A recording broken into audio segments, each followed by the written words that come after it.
हो गया क्या लिखना? अब स्टार्ट करते हैं। फर्स्ट टॉपिक हेडिंग डालो, मीनिंग या डेफिनेशन ऑफ अकाउंटिंग।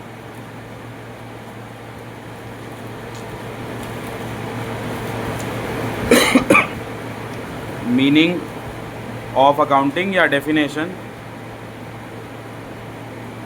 ठीक है। अब पेन को रख दो, पहले समझते हैं ये होता क्या है।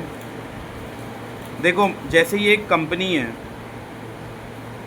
कोई भी कंपनी होगा, वो अपना बिज़नेस चालू किया है, तो जो भी वो बिज़नेस चालू करता है ना, अभी याद रखना अकाउंटेंसी में एक फाइनेंशियल ईयर होता है। फाइनेंशियल ईयर का मतलब है जब धंधा चालू होगा, तो फाइनेंशियल ईयर 1 अप्रैल से चालू होता है और ये 31 मार्च को ख़त्म होता है। जो तुम लोग जो ईयर जानते हो ना, उसको कैलेंडर ईयर बोलते हैं। कैलेंडर ईयर मतलब जो 1 जनवरी से चालू होता है और 31 दिसंबर पे ख़त्म होता है, इसको बोलते हैं कैलेंडर ईयर। और जो अकाउंटेंसी में पढ़ते हैं उसको बोलते हैं फाइनेंशियल ईयर।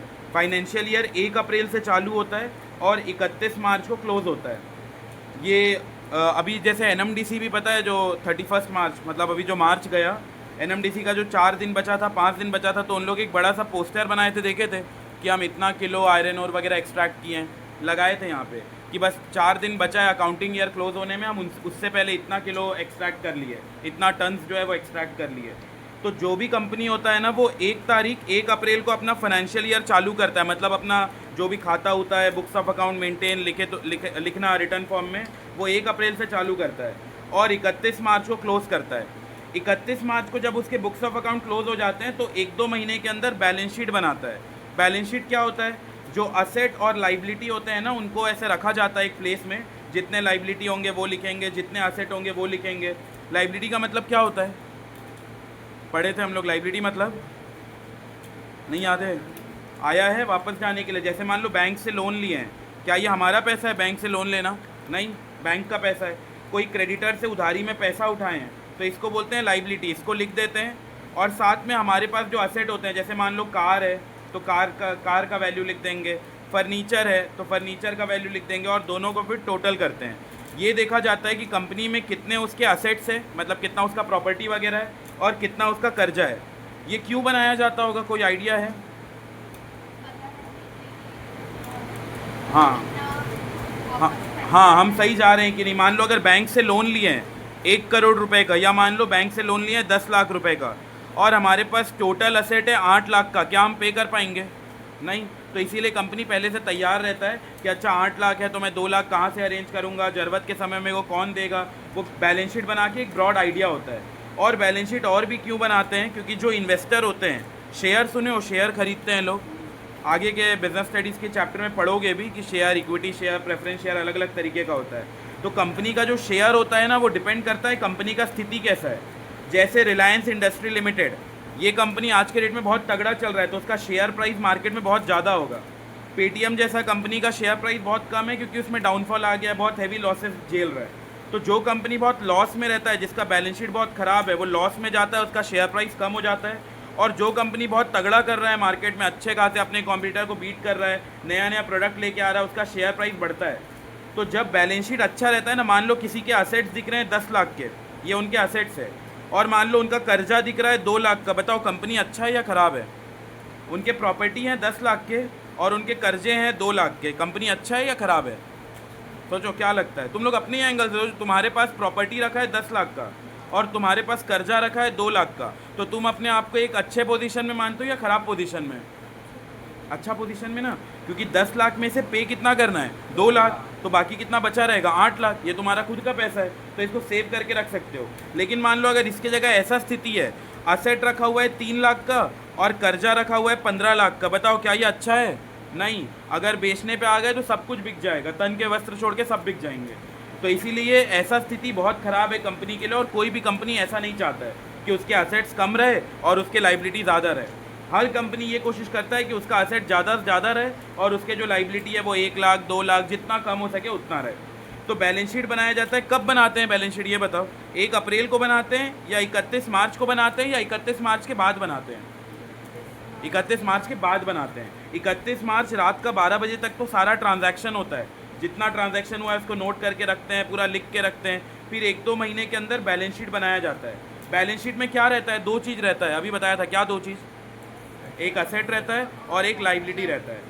ये असेट और लाइबिलिटी कंपनी बहुत सारे कारण से बनाता है, जिसमें से एक होगा कि वो अपना फाइनेंशियल पोजीशन देखना चाहता है कि हम सही स्थिति में हैं या पूरे बिगड़ चुके हैं, निपट चुके हैं, ऐसा।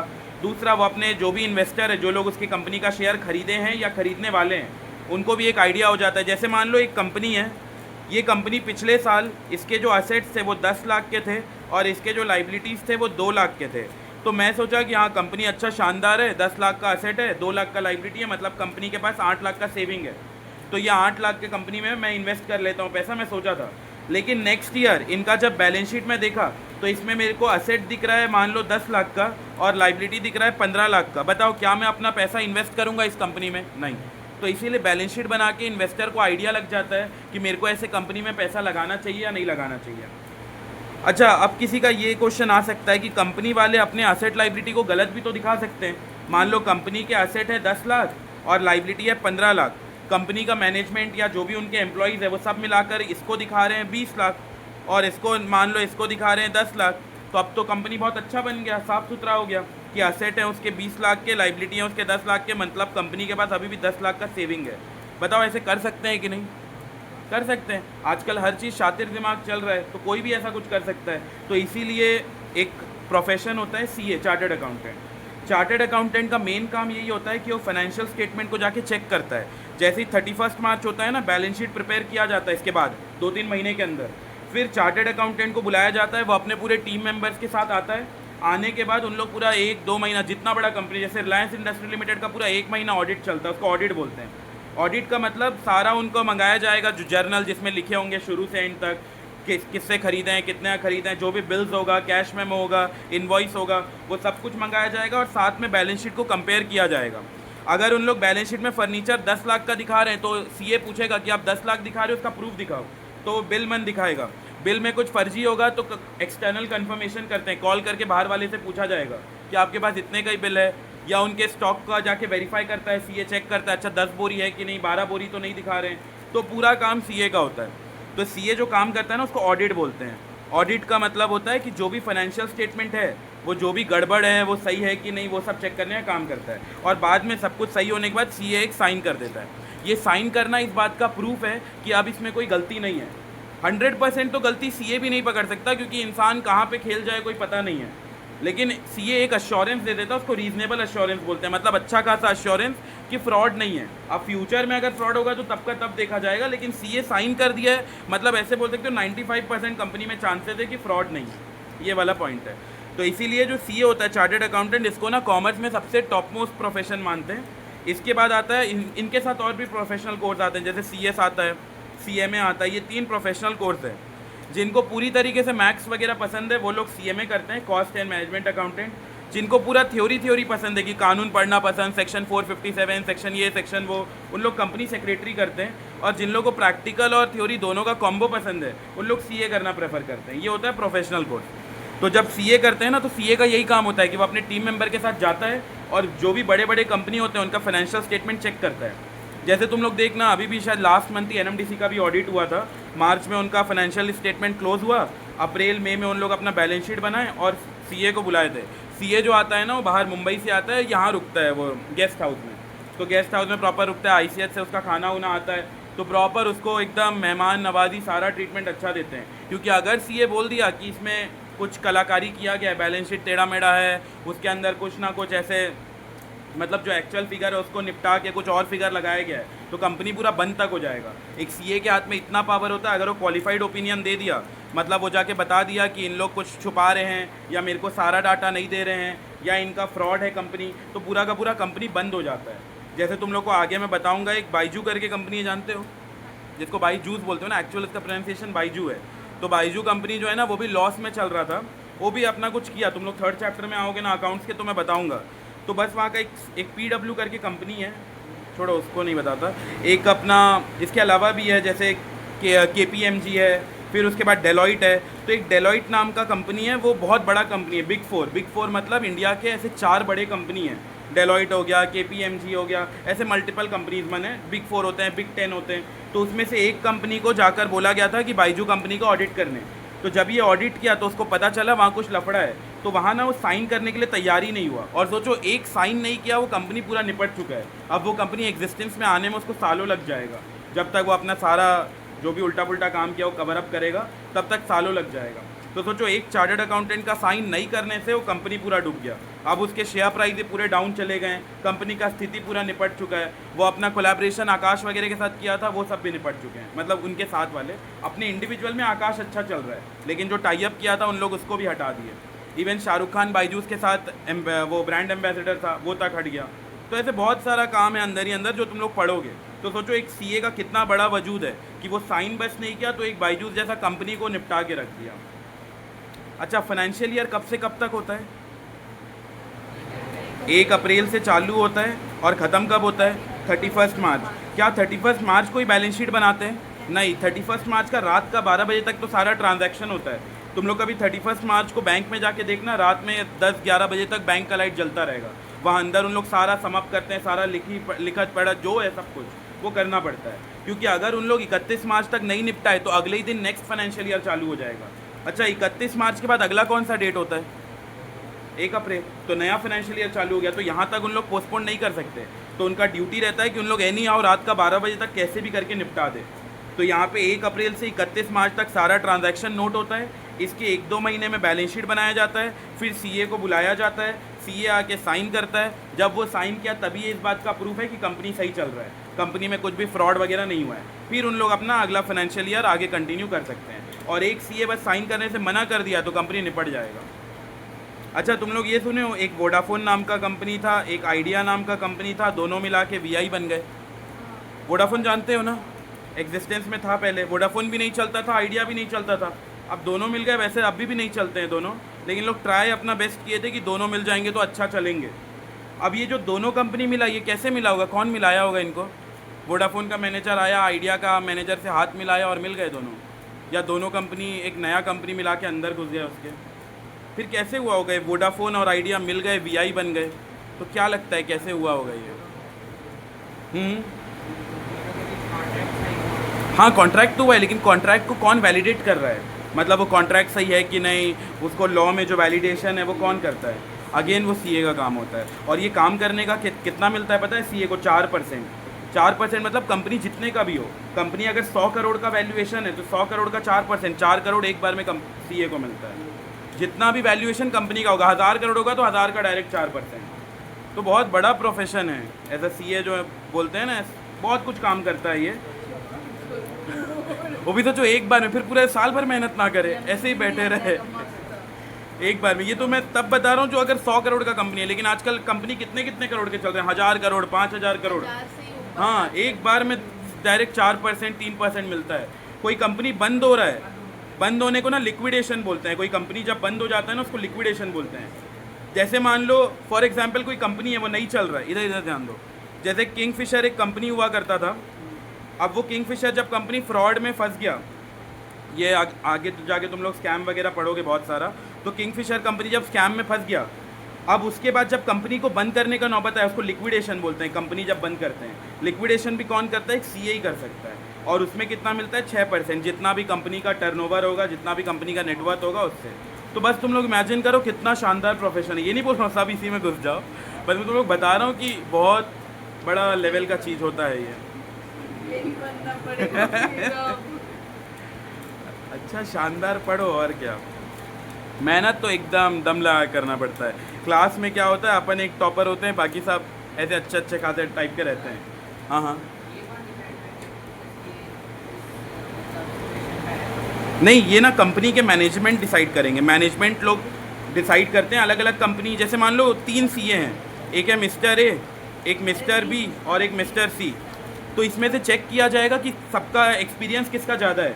तो मान लो बी का एक्सपीरियंस बहुत ज़्यादा है, ये 20 साल से सीए बन गया है, तो इसको अपॉइंट किया जाएगा। या मान लो सी नया नया आया है, 2-3 साल ही हुआ है, लेकिन मार्केट में इसका बहुत लोग प्रेफर कर रहे हैं, ये जो भी काम करता है एकदम सही सटीक करता है। तो मार्केट में ना गुडविल बनता है। कॉमर्स वालों का गुडविल होता है। गुडविल मतलब इज्जत।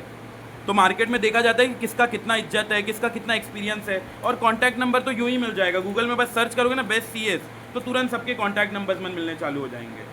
फिर उनके गूगल मैप में जाओगे तो सारा रिव्यूज़ मन मिल जाता है। तो कंपनी का जो मैनेजमेंट होता है वो डिसाइड करता है। अगर बाइजू कंपनी को बुलाना है तो उनके मैनेजमेंट डिसाइड करेंगे। PW फिजिक्स वाले कंपनी वाले को बुलाना है तो उन लोग उनके मैनेजमेंट डिसाइड करेंगे। तो कंपनी टू कंपनी उन लोग अपने हिसाब से डिसाइड करते हैं किसको बुलाना है, किससे काम करवाना है। तो ऐसा हिसाब किताब है। तो CA उनको करना चाहिए जिनको प्रैक्टिकल भी पसंद है। अभी तो तुम लोग नहीं करे हो अकाउंट, जब चालू करेंगे तो पता चलेगा। जिनको प्रैक्टिकल भी पसंद है प्लस थ्योरी भी पसंद है उनको CA करना चाहिए। जिनको बस थ्योरी पसंद है कि उनको बहुत सारा सेक्शन, सब सेक्शन, कानून ये सब पढ़ना बहुत इंटरेस्ट है तो उनको CS करना चाहिए, कंपनी सेक्रेटरी। कंपनी सेक्रेटरी का काम क्या होता है, जब भी कोई कंपनी बन रहा है तो उन लोग कानून फॉलो कर रहे हैं कि नहीं, कोई कंपनी अपना income tax return, GST return वगैरह सबमिट कर रहा है तो प्रॉपर उनका रूल्स रेगुलेशन फॉलो हो रहा है कि नहीं। कल को कोई दूसरा पर्सन कंपनी के ऊपर केस कर दिया तो हमारा कंपनी कैसे रिएक्ट करेगा, वो सारा काम CS का होता है। तीसरा होता है CMA मतलब जिनको कॉस्ट एंड मैनेजमेंट अकाउंटेंट पूरा प्रैक्टिकल पसंद है, जिनको मैथ्स वगैरह बहुत पसंद है, permutation, combination, calculus, differential, integration. तो ऐसा टॉपिक अभी आएगा। तुम लोग तो 11th में मैथ्स नहीं लियो ना, तो उसमें आएगा, तो उसमें रहता है। ऐसा है। मेरे को भी ना मैथ्स बिल्कुल नहीं पसंद है, लेकिन अकाउंटेंसी का मैथ्स मज़ा आ जाता है करने में, एकदम सच्चा मोहब्बत है वो। ठीक है, तो यहाँ तक बता दिया मैं।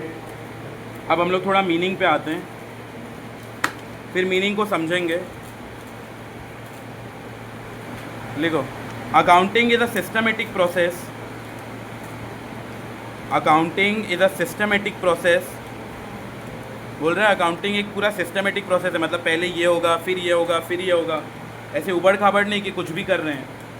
Accounting is a systematic process of identifying, comma measuring, comma recording, comma classifying, comma summarizing, comma analyzing and communicating financial information to the user। Accounting एक सिस्टमेटिक प्रोसेस है, किसका? Of identifying, measuring, recording, classifying, summarizing, analyzing and communicating financial information to the user।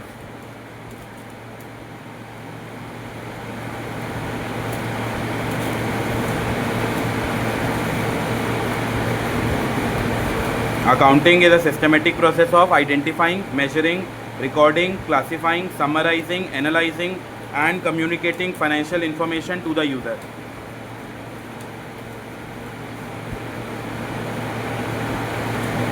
अभी ये meaning को मैं explain नहीं किया हूँ, इसको एक एक वर्ड को समझना पड़ेगा। Accounting is a systematic process of identifying, measuring, ये ऊपर नीचे नहीं कर सकते, ये पूरा ऐसे ही चलेगा। पहले आइडेंटिफाइंग है तो पहले आइडेंटिफाइंग ही रहेगा। Second measuring, recording, classifying, summarising, analysing and communicating financial information to the user. तो इसके अंदर 1 2 3 4 5 6 7 स्टेप है। Identifying, measuring, recording, classifying, summarising, analysing and communicating financial information to the user. अभी ये मीनिंग देखते हैं। इसके बाद ना ये इतना जगह छोड़ दो, ये एक दूसरा मीनिंग है, इसको भी मैं लिखा दूंगा। कई स्कूल में कभी कभार ये वाला भी लिखवा देते हैं, तो इतने के लिए जगह छोड़ दो, अभी इसको नहीं लिखेंगे। ये एक AICPA करके है, American institute of certified public accountant, वो एक मीनिंग दिया है। अब अगला सेकेंड हेडिंग लिखो। सेकेंड वाला हेडिंग को समझ के फर्स्ट वाला जो डेफिनेशन है वो बिल्कुल क्लियर हो जाएगा। सेकेंड हेडिंग डालो, process of accounting. Process of accounting, process of accounting. सबसे पहला प्रोसेस लिखो, आइडेंटिफिकेशन। सबसे पहला प्रोसेस आइडेंटिफिकेशन।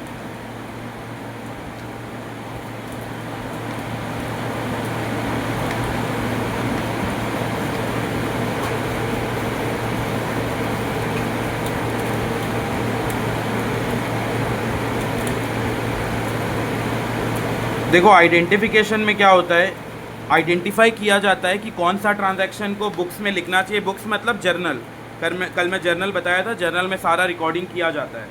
तो कौन से ट्रांजैक्शन को बुक्स में लिखना है और कौन से ट्रांजैक्शन को बुक्स में नहीं लिखना है, उसी को आइडेंटिफाइंग बोलते हैं। जैसे मैं एक एग्जांपल दे रहा हूँ, तुम लोग बताना ये रिकॉर्ड होगा कि नहीं होगा। रॉ मटेरियल कच्चा माल खरीदे हैं 10,000 रुपये का, बताओ ये रिकॉर्ड होगा या नहीं होगा। बिजनेस में 10,000 का कच्चा माल खरीदे हैं, रिकॉर्ड होगा? हाँ होगा।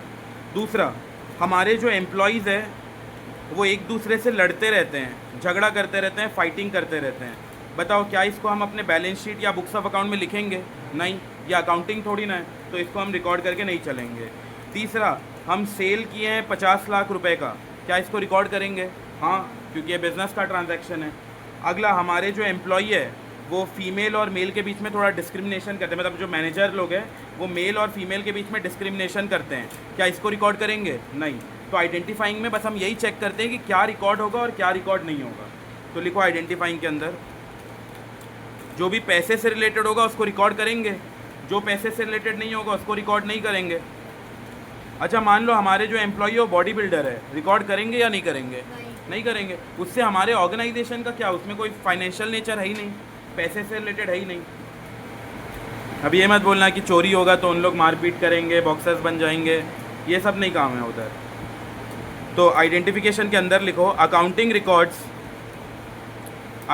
रिकॉर्ड्स, हेडिंग था आइडेंटिफिकेशन, उसके अंदर लिखना है accounting records only those transactions and events which are of financial nature. बोल रहे हैं अकाउंटिंग में बस वही रिकॉर्ड होता है जो पैसे से रिलेटेड है, ब्रैकेट में लिख लो पैसे से रिलेटेड। जो पैसे से रिलेटेड है ही नहीं उसको रिकॉर्ड नहीं करेंगे। पैसे से related accounting records only those transaction and events which are of financial nature, मतलब पैसे से रिलेटेड। इसमें एग्जाम्पल लिख लो, raw material purchased,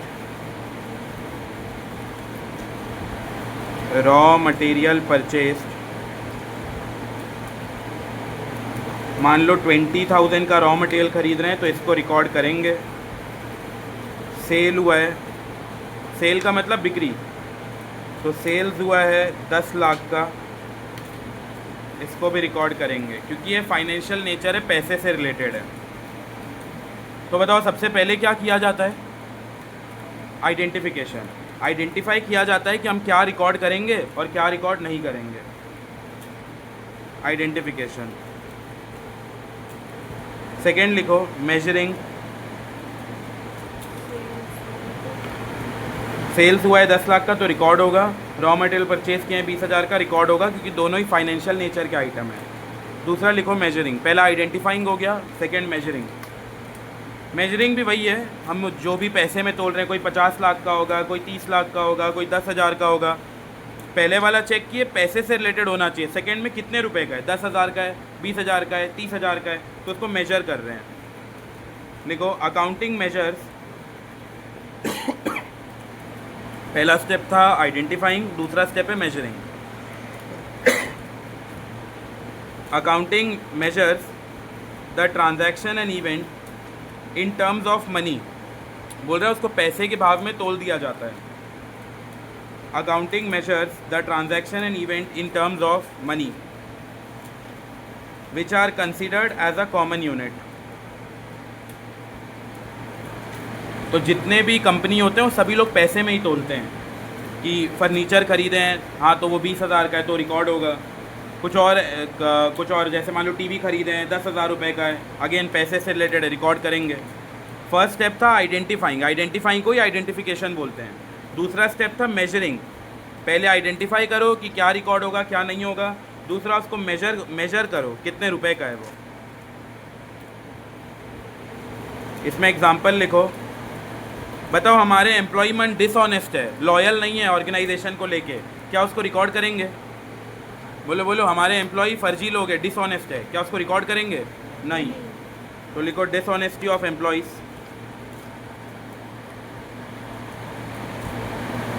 dishonesty of employees, इसको रिकॉर्ड नहीं करेंगे क्योंकि ये पैसे में तोला तो नहीं जा सकता। कोई बंदा कितना डिसऑनेस्ट है, कितना लॉयल नहीं है, उसको कैसे तोलेंगे पैसे में? दूसरा फ्रेंडली बॉन्ड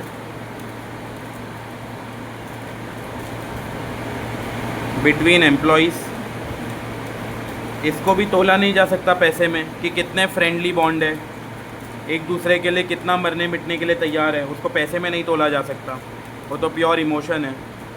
तो डिसऑनेस्टी ऑफ एम्प्लॉय इसको भी रिकॉर्ड नहीं करेंगे। फ्रेंडली बॉन्ड है एम्प्लॉयज़ के बीच में तो इसको भी रिकॉर्ड नहीं करेंगे क्योंकि ये पैसे में तोला नहीं जा सकता। यहाँ एरो करके लिख लो, can not be calculated in terms of money, can not be calculated in terms of money. 2 step पढ़ लिए। सबसे पहला स्टेप क्या था? आइडेंटिफाइंग, आइडेंटिफाइंग बोल दो, आइडेंटिफिकेशन बोल दो। दूसरा स्टेप क्या था? मेजरिंग। पहले तो ये देखते हैं कि क्या रिकॉर्ड होगा क्या नहीं होगा, दूसरे में ये चेक करते हैं कितने रुपए का है, 50,000 का है, 20,000 का है, 30,000 का है, तो उसको मेजर करके रिकॉर्ड करते हैं। अब तीसरा लिखो, अब रिकॉर्डिंग करना फाइनली स्टार्ट करते हैं। Third step recording. पहले आइडेंटिफाई किए, दूसरे में वो कितने रुपए का है, तीसरे में उसको रिकॉर्ड कर लिए। रिकॉर्ड किस में करते हैं? कल ने बताया था जे से चालू होता है, जर्नल। तो जर्नल एक पढ़ोगे तुम, जनरल नहीं बोलते इसको, जर्नल। जर्नल जे पे ज़्यादा फोकस करते हैं। Journal, journal, JOURNAL, journal. Chapter number 8 है बुक का, उसके अंदर पढ़ोगे। बस इतना ही लिख लो, रिकॉर्डिंग ऑफ ट्रांजैक्शन, एरो करके जर्नल, बस रिकॉर्डिंग, उसी के अंदर एरो करके जर्नल। आगे चैप्टर आएगा, उसमें सेपरेट डिस्कस करेंगे कि जर्नल क्या होता है। बस अभी के लिए इतना याद रखो, इसमें सारे ट्रांजैक्शन लिखते हैं कि आज इतने का सामान बेचे हैं, आज इतने का सामान खरीदे हैं, ये हमारा लोन पे हुआ है, ये हम लोन लिए हैं, ये खर्चा सैलरी आज दिए हैं, ये इलेक्ट्रिसिटी बिल पे किए हैं, वो सबको लिखित में जो लिख के चलते हैं उसको बोलते हैं जर्नल। 3 स्टेप हो गया। सबसे पहला स्टेप क्या था? आइडेंटिफाइंग। दूसरा स्टेप मेजरिंग। तीसरा स्टेप रिकॉर्डिंग। रिकॉर्डिंग किस में करते हैं? जर्नल में, जनरल नहीं, जर्नल। जे पे थोड़ा फोकस डालना, जर्नल। अगला लिखो फोर्थ, क्लासीफाइंग।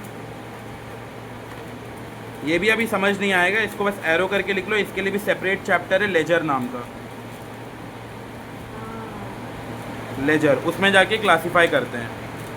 तो ये दोनों अपने 11th का ही सेपरेट चैप्टर में है, तो वहाँ उसका डिस्कशन करेंगे।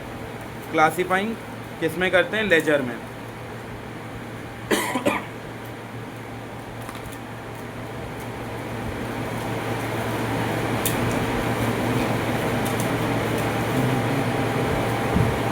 अगला लिखो समराइजिंग। समराइजिंग, समराइजिंग का क्या मतलब होता है? एक समरी बना दो, जितना भी ट्रांजैक्शन हुआ है 1 अप्रैल से लेके 31 मार्च तक, उसका एक छोटा सा समरी बना दो। और कुछ नहीं, वो balance sheet, profit and loss account इसी के बारे में बता रहा है। अच्छा, अगर मैं तुम लोग से पूछूं क्या बेटर है, मान लो ये हमारा इन्वेस्टर है, उसको हमारे कंपनी में इन्वेस्ट करना है। 2 ऑप्शन है, या एक ऑप्शन है कि उसको 1 अप्रैल से लेके 31 मार्च तक, मतलब 1 साल में जितना ट्रांजैक्शन हो उसको पूरा जर्नल दे दो, मतलब ऐसे पकड़ा दो, पूरा जर्नल पढ़ता रहेगा। ये एक ऑप्शन है। 1 अप्रैल से लेके 31 मार्च, तो एक दिन में हज़ारों ट्रांजैक्शन होते हैं, इंटू 365 डेज, तो ऐसे मल्टीपल थाउजेंड्स ऑफ ट्रांजैक्शन है, एक वो पकड़ा दो। दूसरा, कंपनी का बैलेंस शीट दे दो, प्रॉफिट एंड लॉस अकाउंट दे दो। ए ऑप्शन ज़्यादा बेस्ट है या बी ऑप्शन ज़्यादा बेस्ट है? बी ऑप्शन, क्योंकि ए ऑप्शन अगर हम करेंगे ना, वो इन्वेस्टर बोलेगा छोड़ो रहने दो, मैं कोई और कंपनी में जाता हूँ, मेरे पास इतना समय नहीं कि मैं एकदम पोती पुराण जैसा पढ़ता रहूँ, 1 अप्रैल को क्या हुआ था, 2 अप्रैल को क्या हुआ था, 3 अप्रैल को क्या हुआ था, उससे मेरे को क्या करना। मेरे को एक तुम लोग शॉर्ट में बताओ कंपनी का अभी का क्या स्थिति है, कितने के एसेट है, कितने की लाइबिलिटी, बस मेरे को उससे मतलब है। 1 अप्रैल में क्या हुआ, 2 में क्या हुआ, 3 में क्या हुआ, उससे कोई हमें फ़र्क नहीं पड़ता। तो इसीलिए हमेशा एक समरी बनाया जाता है। समरी और कुछ नहीं होता, profit and loss account, balance sheet, जिससे हमारे इन्वेस्टर को एक छोटे से ब्रॉड, मतलब वो समरी में एक आइडिया क्लियर हो जाए कि कंपनी का क्या स्थिति है, पैसा लगाना है या पैसा नहीं लगाना है। तो लिखो इसके अंदर, it includes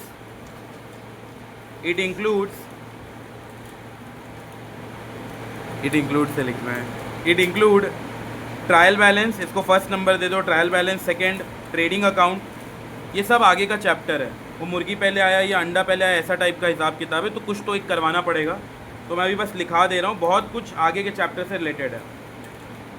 trial balance, comma trading account, comma profit and loss account and balance sheet. यही एक समरी होता है जिसमें हमारे इन्वेस्टर को हम बिल्कुल शॉर्ट में दे देते हैं कि देखो कंपनी का क्या स्थिति है, सही लगे तो पैसा लगा दो कंपनी में।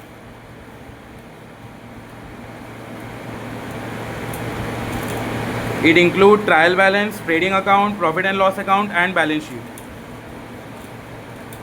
Trial balance, trading account, profit and loss account and balance sheet. चलो 5 स्टेप हुआ है, बिना देखे बताओ सबसे पहला क्या था? आइडेंटिफाइंग। दूसरा, हाँ आइडेंटिफाइंग, आइडेंटिफिकेशन सब चल जाएगा। अभी एक कॉमन रखने के लिए आइडेंटिफाइंग याद कर लेते हैं। दूसरा क्या था? मेजरिंग। तीसरा रिकॉर्डिंग। रिकॉर्डिंग किस में करते हैं? जर्नल में, जनरल में नहीं। फोर्थ क्या था? क्लासीफाइंग। किस में करते हैं? लेजर में। पांचवा समराइजिंग। समराइजिंग में बहुत कुछ है, trading account, profit and loss account, trial balance, balance sheet, वो सब इसके अंदर का पार्ट है। सिक्स्थ लिखो, सिक्स्थ एनालाइजिंग। एनालाइजिंग, एनालाइजिंग में हम ये चेक करते हैं, एक बार बैलेंस शीट तो बन गया तो जो भी कंपनी है, जो उनके मैनेजमेंट है, वो ये चेक करता है कि कंपनी का क्या स्थिति है। पता चलता है अच्छा प्रॉफिट है तो चलो नया प्रोडक्ट लेके आएंगे। जैसे कॉस्मेटिक का कंपनी है, कंपनी अच्छा प्रॉफिट कमाया है तो लिपस्टिक का नया शेड लॉन्च होगा। कंपनी अगर लॉस में है तो लिपस्टिक का नया शेड लॉन्च नहीं करेंगे। तो भी डिसाइड करने का काम कि नया प्रोडक्ट लॉन्च करे या नया प्रोडक्ट लॉन्च नहीं करे, उसको बोलते हैं एनालाइजिंग। हम एनालाइज करते हैं कि बिजनेस का रिजल्ट क्या आया है। तो लिखो इसमें, results of the business are analysed. जैसे तुम्हारा रिजल्ट मिलता है तो पहले पेरेंट्स एक बार एनालाइज करते हैं, उसके बाद कम्युनिकेट करते हैं, बताते हैं चाचा को कॉल करके, मामा को कॉल करके कितना आया उतना आया। तो पहले एक बार एनालाइज किया जाता है। Result of business are analysed so that users of financial statement can make a meaningful and sound judgment। एक बार एनालाइज किया जाता है, देखा जाता है कि सही है कि नहीं, कंपनी में आगे प्रोडक्ट लाना चाहिए नहीं लाना चाहिए, कंपनी को आगे कंटिन्यू करना चाहिए नहीं करना चाहिए। तो एक ब्रॉड आइडिया पता चल जाता है एनालाइज करके। और जब घर वाले रिजल्ट देख लेते हैं उसके बाद क्या करते हैं, सारे रिश्तेदार को कॉल करके बता देते हैं। तो वही है last step, communicating. Communicating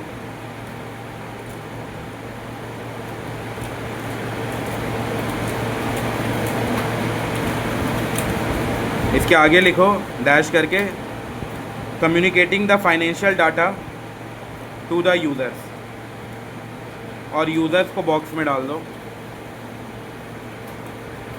Communicating the financial data to the users।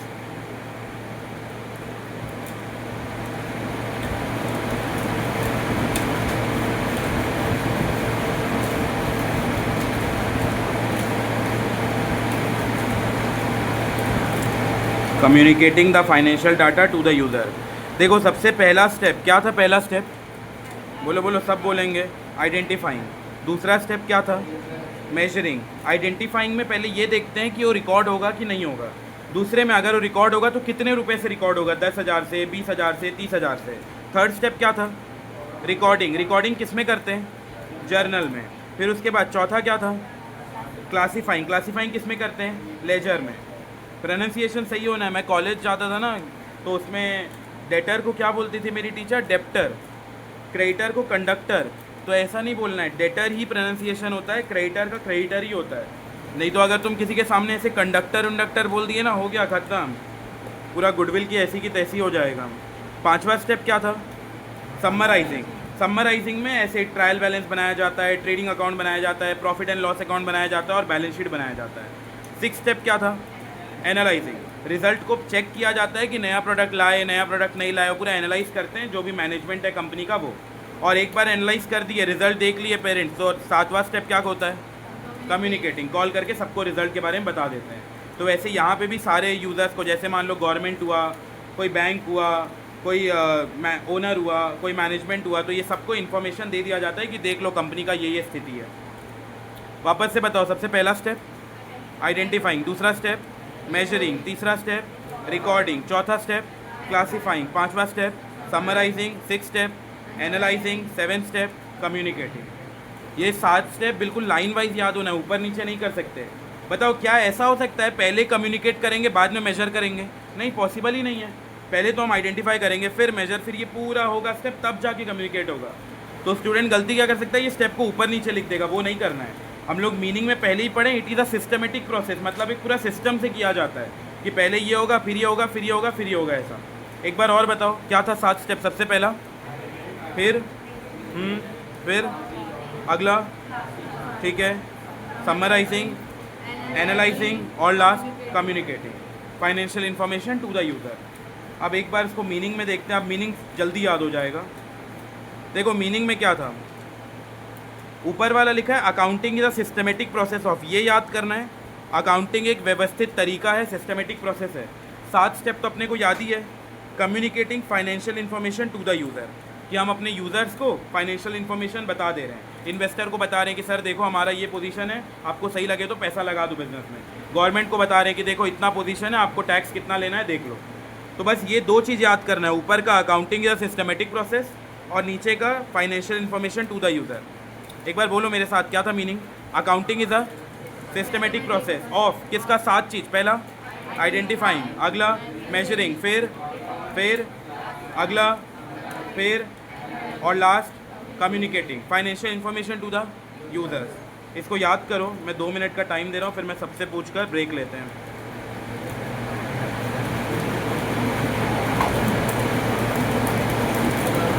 ऊपर का इतना पढ़ना है, नीचे का इतना पढ़ना है, बाकी तो पूरा स्टेप याद है।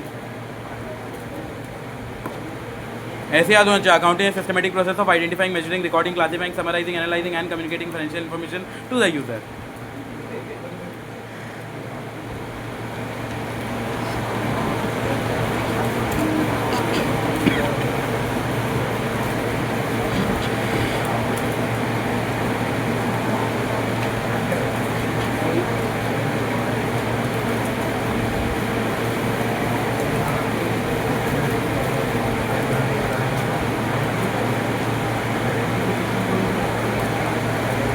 चलेगा चलेगा, आइडेंटिफिकेशन भी चलेगा, आइडेंटिफाइंग भी चलेगा।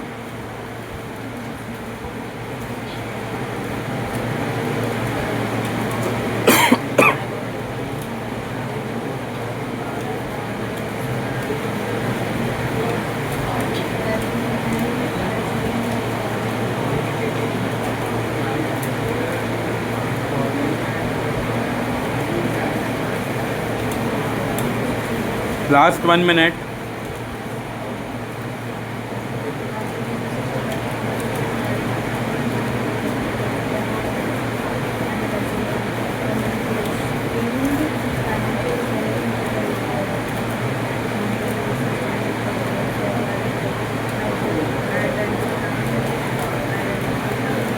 आज एब्सेंट कौन है? एक विदित नहीं आया बस ना, और तो सब आए।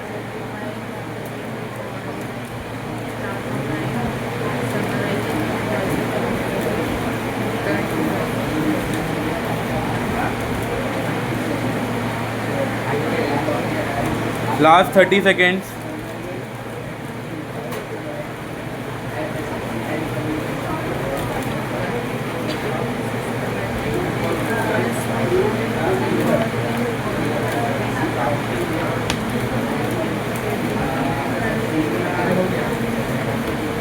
हो गया याद?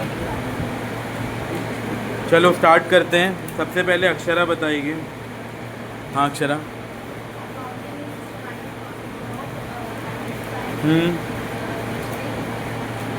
हाँ।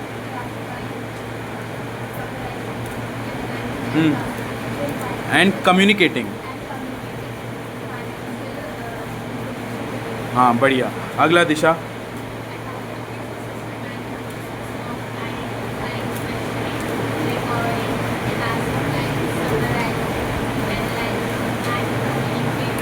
हाँ ठीक है बढ़िया। अगला दिव्या।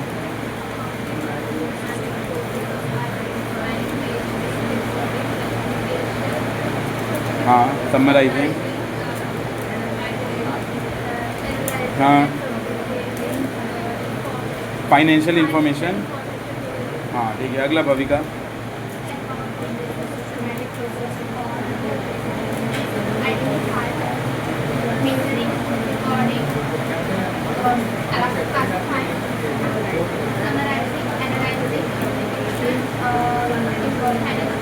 Financial information.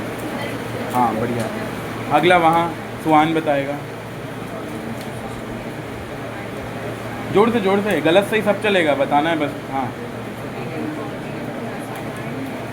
आइडेंटिफाइंग। हाँ। एनालाइजिंग।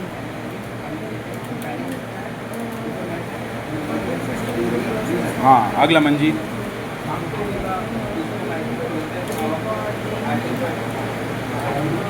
हाँ, ठीक है। क्लासिफाइंग। एक और, कम्युनिकेटिंग।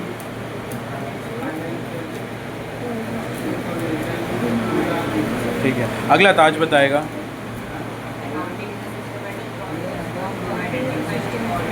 Identifying, measuring.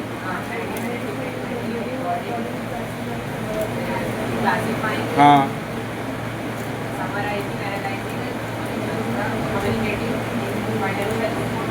हाँ, करेक्ट। अगला गणेश बताएगा।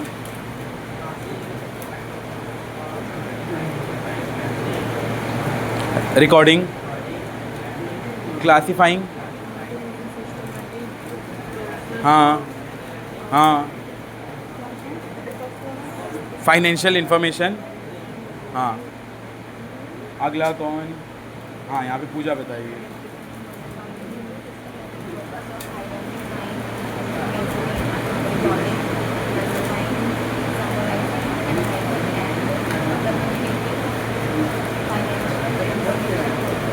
हाँ, अगला रुद्राक्ष बताएगा।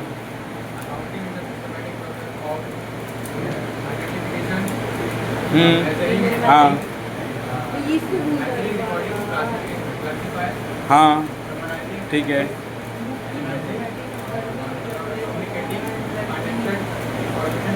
हाँ, अगला last Ishika. Accounting is the systematic process of identifying, measuring, recording, classifying. summarizing, analyzing, हाँ, and communicating financial financial information.